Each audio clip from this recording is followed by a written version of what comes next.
Hello, students. Welcome to the spectacular world of Scholars Empire. Now we are going to study the chapter The Earth in the Solar System from Geography. The universe is a boundless expanse in which all matter, stars, planets, satellites, etc. exist.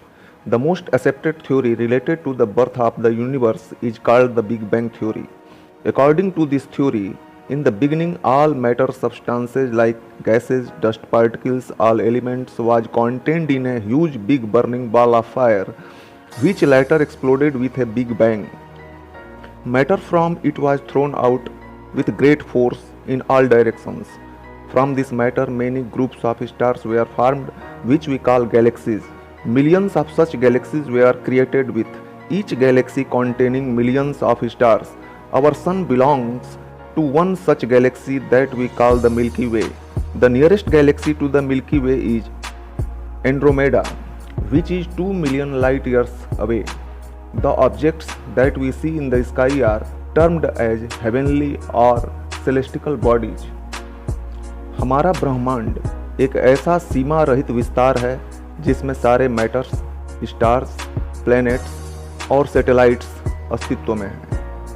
यह ब्रह्मांड कैसे जन्म लिया, इसके लिए सबसे अधिक स्वीकृत एक थ्योरी है जिसे हम बिग बैंग थ्योरी के नाम से जानते हैं। बिग बैंग थ्योरी का मतलब है महाविस्फोट का सिद्धांत। इस थ्योरी के अनुसार शुरुआत में सारे मैटर्स, सब्सटेंसेस जैसे कि गैसें, डस्ट पार्टिकल्स, सारे एलिमेंट्स, ये सभी बहुत बड़े जलते हुए गोले के अंदर समाहित थे और एक महाविस्फोट के साथ फटकर सारी दिशाओं में बिखर गए।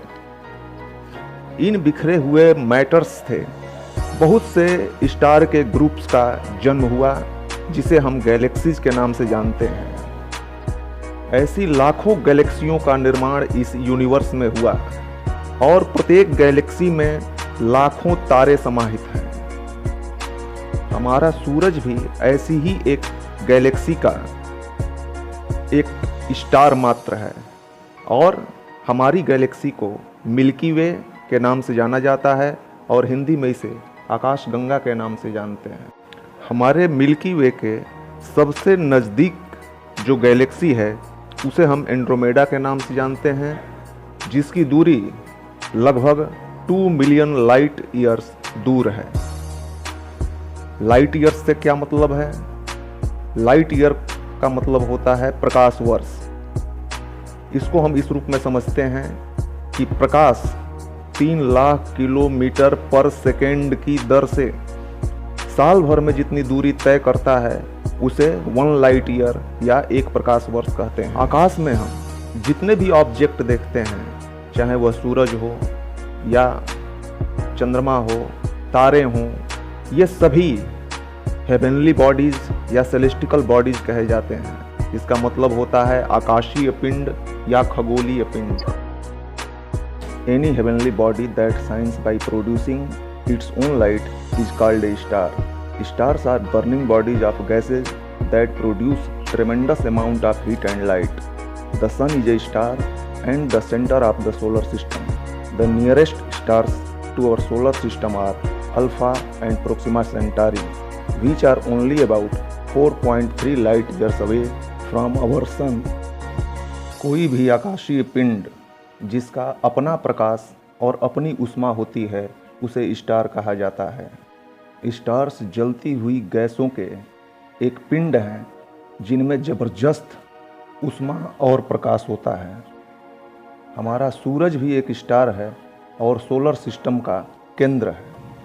हमारे सोलर सिस्टम के सबसे नज़दीक के तारे हैं अल्फ़ा और प्रोक्सिमा सेंटारी, जिनकी दूरी हमसे लगभग 4.3 लाइट ईयर्स दूर है, यानी 4.3 प्रकाश वर्ष दूर है। Some stars together make a recognizable pattern in the sky. A recognizable pattern is called a constellation. Some of the prominent and easily recognizable constellations are the Great Bear, also known as Ursa Major, Little Bear or Ursa Minor, Orion the hunter and Scorpio the scorpion. आकाश में कुछ तारे साथ साथ मिलकर के एक पहचान योग्य आकृति बनाते हैं और इन तारों के समूह को कॉन्स्टेलेशन या तारामंडल कहते हैं। कुछ प्रमुख तारामंडल जिनको हम पहचान सकते हैं वे हैं ग्रेट बियर, जिसे उर्सा मेजर के नाम से जाना जाता है, और लिटिल बियर, जिसे उर्सा माइनर के नाम से जानते हैं, ओरियन जिसे हंटर कहा जाता है, और स्कॉर्पियो जिसे स्कॉर्पियन कहा जाता है। ये हमारे आकाश में पहचान योग्य तारामंडल हैं। The solar system. The word sol means the sun and system refers to its family. In other words, the solar system is the name given to the sun and the group of heavenly bodies that revolve around it. The 8 planets and their satellites are moons, meteors, comets and asteroids. Sol शब्द का मतलब है सूरज और system का मतलब है सूरज का परिवार। दूसरे शब्दों में हम यह कह सकते हैं कि सोलर सिस्टम सूरज और उसके साथ अन्य आकाशीय पिंडों का जो ग्रुप है जो सूरज के चारों ओर परिक्रमा करता है, जैसे कि उसके 8 ग्रह और उन ग्रहों के उपग्रह जैसे चंद्रमा, उल्का, धूमकेतु इत्यादि। The sun. The sun is the center of the solar system and its gravity is the pulling force that binds the solar system. It is a huge ball of extremely hot gases. It has a surface temperature of over 6000 degrees Celsius.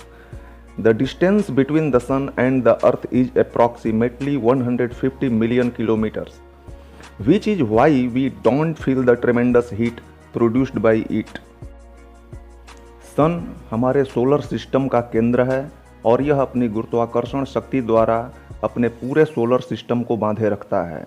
हमारा सूरज गर्म गैसों का एक जलता हुआ बड़ा सा पिंड है और इसके सतह का तापमान 6000 डिग्री सेल्सियस है। इसकी पृथ्वी से दूरी लगभग 15 करोड़ किलोमीटर है और यही कारण है कि इसके द्वारा उत्पन्न जबरदस्त गर्मी को हम महसूस नहीं कर पाते हैं।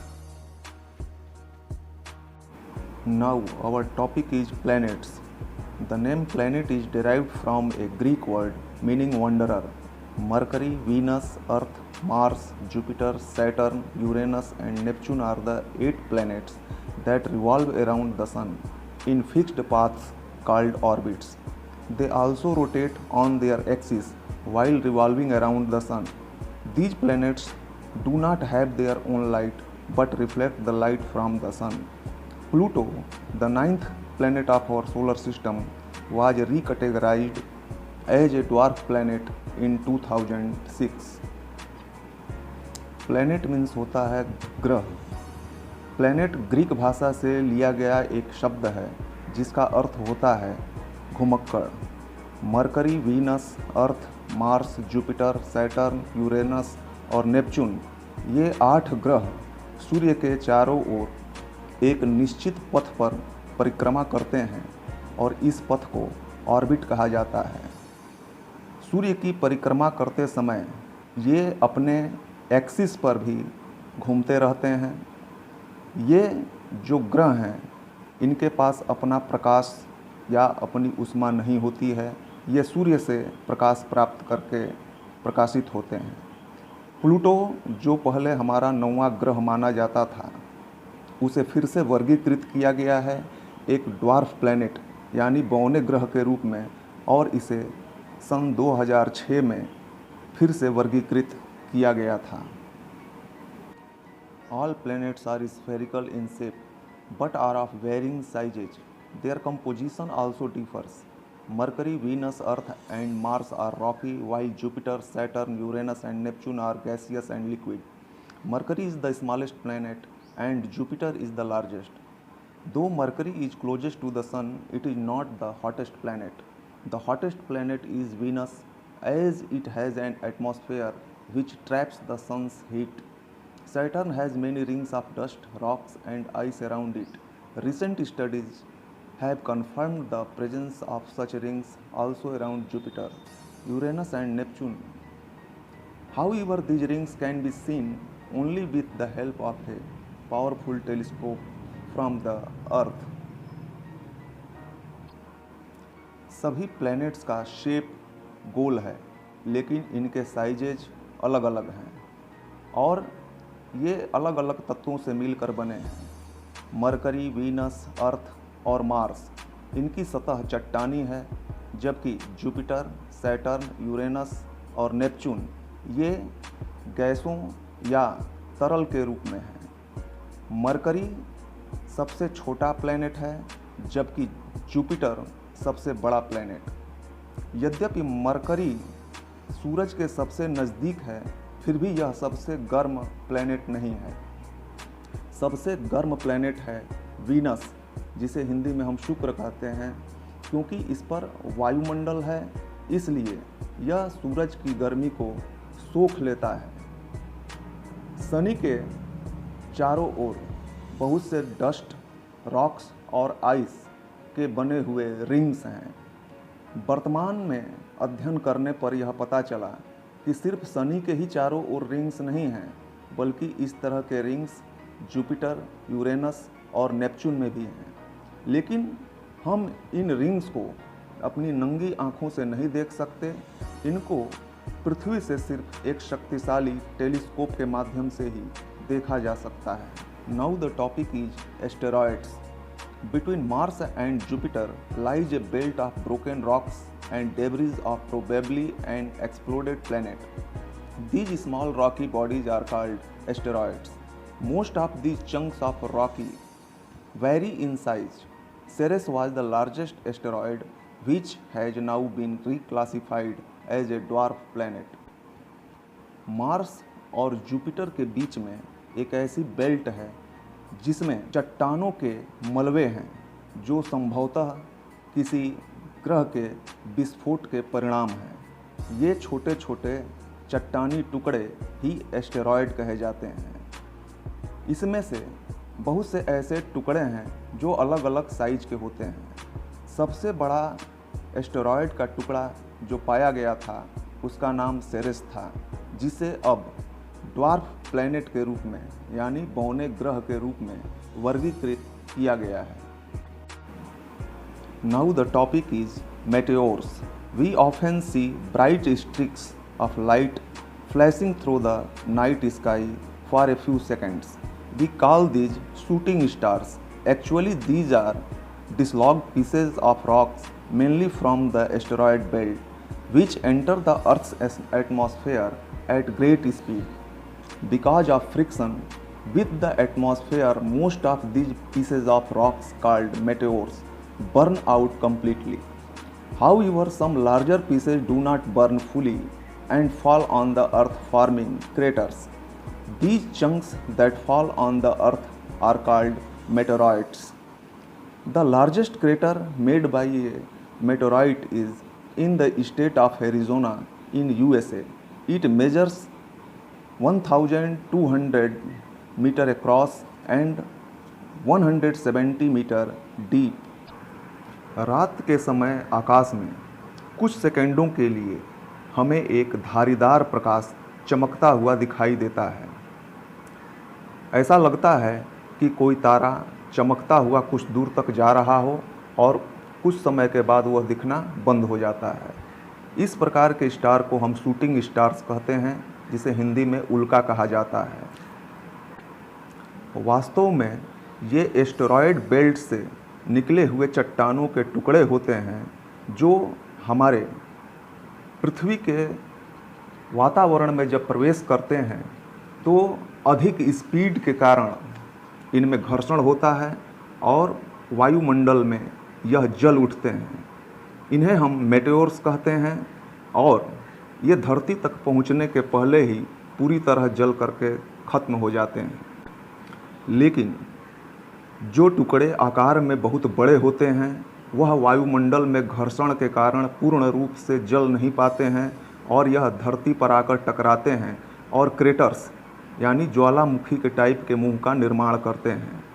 ये टुकड़े जो पृथ्वी पर गिरते हैं, इनको हम टूटा हुआ तारा या उल्का कहते हैं। इंग्लिश में इसे ही हम मेटेओराइट्स कहते हैं। मेटेओराइट्स के गिरने से जो सबसे बड़ा क्रेटर बना है वह संयुक्त राज्य अमेरिका के एरिज़ोना प्रांत में है। इसकी चौड़ाई 1200 मीटर है और इसकी गहराई 170 मीटर है। Now the topic is comets. Comets are balls of dust, ice particles and frozen gases that revolve around the sun. When they come near our sun, they vaporize and form a long tail, which could extend to over millions of kilometers. These visitors are a spectacle for us as they become visible to us due to the reflected rays of the sun. The most famous comet is the Halley's Comet, which appears after every 76 years. It will appear next in the year 2062. Comets धूल कणों, बर्फ के कणों और जमी हुई गैसों का ऐसा गोला है जो सूर्य के चारों ओर भ्रमण करता है। कॉमेट्स जब सूरज के नज़दीक पहुंचते हैं तब ये वेपोराइज हो जाते हैं, यानी वाष्पीकृत हो जाते हैं, और इनके पीछे एक बहुत लंबी पूंछ दिखाई देती है जिसका आकार लाखों किलोमीटर तक बड़ा हो सकता है। ये जो कॉमेट्स हैं एक ऐसे विजिटर्स हैं, ऐसे घुमक्कड़ हैं जो हमारे लिए आश्चर्यचकित करने वाली बात है, क्योंकि ये तभी दिखाई देते हैं जब इनसे सूर्य की किरणें टकराकर परावर्तित होती हैं। सबसे प्रसिद्ध जो कॉमेट है वह है हेली कॉमेट, जो कि प्रत्येक 76 वर्षों के बाद दृष्टिगोचर होता है। यह अगली बार 2062 में दृष्टिगोचर होगा। Now the topic is satellites. Satellites are celestial bodies that revolve around the planets. Like the planets, satellites do not have their own heat and light, but reflect the light from the sun. Different planets have varying number of satellites. Due to recent research in astronomy, many new satellites have been discovered. Satellite का अर्थ होता है उपग्रह। Satellite एक ऐसे आकाशीय पिंड हैं जो ग्रहों की परिक्रमा करते हैं। जिस तरह प्लैनेट्स का अपना कोई प्रकाश नहीं होता है, उसी तरह सैटेलाइट्स के पास भी अपनी प्रकाश और अपनी ऊष्मा नहीं होती है। यह सूरज के प्रकाश से प्रकाशित होते हैं। जो हमारे प्लैनेट हैं, इन प्लैनेट के अलग अलग संख्या में उपग्रह हैं। कोई ऐसा प्लैनेट भी है जिसका उपग्रह नहीं है। खगोल विज्ञान के क्षेत्र में जो नई खोजें हुई हैं उससे हमें नए प्रकार के सैटेलाइट्स का पता चला है। और next topic is moon. The moon is the earth's only natural satellite. It is about 3,84,400 kilometre from the earth. Its diameter is 1/4 of that of the earth and its gravity is 1/6 of the earth's. The moon has no atmosphere and water, resulting in the absence of any form of life on it. The moon takes about 28 days to revolve around the earth and the same time to rotate on its axis too. This is the reason why we always see the same side of the moon from the earth and never get to see its other side. चंद्रमा हमारी पृथ्वी का अकेला प्राकृतिक उपग्रह है। इसकी पृथ्वी से दूरी 3,84,400 किलोमीटर है। इसका व्यास पृथ्वी के व्यास का 1/4 है और इसका गुरुत्वाकर्षण बल पृथ्वी के गुरुत्वाकर्षण बल का 1/6 यानी 6वां भाग है। हमारे चंद्रमा के पास भी कोई एटमॉस्फेयर यानी वायुमंडल नहीं है और न यहाँ पर जल ही उपलब्ध है, जिससे यहाँ पर जीवन मौजूद नहीं है। चंद्रमा पृथ्वी की परिक्रमा करने में लगभग 28 दिन का समय लेता है और लगभग इतने ही दिनों में वह अपनी धुरी पर एक बार घूम जाता है। और यही कारण है कि हमें पृथ्वी से चंद्रमा का केवल एक भाग ही दिखाई देता है और इसके दूसरे भाग को हम पृथ्वी से नहीं देख पाते। Now our topic is phases of the moon. This term refers to the different shapes of the moon we see at night. You have just read that the moon takes about 28 days to go around the earth. The shape of the moon grows during one half of this period, which is called the waxing period, and reduces during the other half, which is called the waning period. This happens because of moon's different positions during its journey around the earth. Phases of the moon का मतलब होता है चंद्रमा की कलाएं। तुम रात में आकाश में चंद्रमा को विभिन्न रूपों में देखते होगे, कभी छोटे आकार में, तो कभी हंसिए के आकार में, तो कभी आधे आकार में, और किसी दिन यह पूरे गेंद की तरह गोल नज़र आता है। कोई दिन ऐसा भी होता है जिस दिन यह बिल्कुल दिखाई नहीं पड़ता है। तुम्हें यह मालूम है कि चाँद पृथ्वी की एक परिक्रमा पूरी करने में 28 दिनों का समय लेता है। जिस दिन चंद्रमा पूरा दिखाई देता है, उस दिन के बाद से धीरे धीरे उसका आकार घटता जाता है, और एक दिन ऐसा आता है जबकि वह बिल्कुल दिखाई नहीं देता, और जिस दिन चंद्रमा बिल्कुल दिखाई नहीं देता है उसे हम कहते हैं new moon day. New moon day के बाद से फिर धीरे धीरे चंद्रमा का आकार बड़ा होने लगता है, और बड़े होते होते एक दिन पूरे गोले के रूप में दिखाई देता है।